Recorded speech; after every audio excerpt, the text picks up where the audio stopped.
Tapi sejarah itu selalu berulang. Kita mulai dari zaman dulu, ya zaman di mana banyak raja dan banyak budak. Hidup raja seperti apa? Ya banyak cewek, dia punya influence, dia punya power, dia punya banyak uang. Budak itu ngapain ya jadi budak. Zaman dulu, kalau misalnya lu jadi seorang budak, itu sulit sekali untuk kalian naik kasta untuk bisa jadi royalty atau jadi raja. Hampir tidak mungkin. Karena dari garis darahnya sudah jadi budak. Ini ada perubahan ya di sekitar tahun 1960-an di Amerika.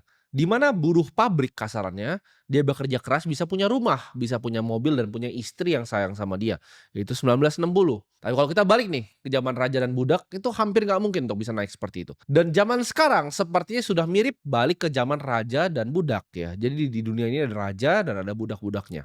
Budak itu zaman dulu tidak pernah mungkin bisa naik kecuali ada satu hal. Itu bukan mindset, bukan skill, bukan apapun, tapi chaos atau kekacauan. Karena di dalam sebuah chaos ya atau kekacauan yang terjadi di dunia, itu sebagai tangga untuk lu bisa naik ke atas. Lu pegang omongan gue ini. Semua kekacauan itu adalah tangga untuk naik ke atas. Contohnya, diri gue sendiri ya. Kalau tidak pernah ada kekacauan yang terjadi di dunia dan gue nggak ngeliat itu secara objektif, tahun 2020 ya, di saat orang teriak-teriak pandemi yang terjadi 100 tahun sekali, itu adalah kekacauan, itu adalah riset. Di mana orang yang punya restoran yang dulunya kaya bisa langsung jadi miskin dalam 3 bulan kalau mereka nggak kelola uangnya dengan baik.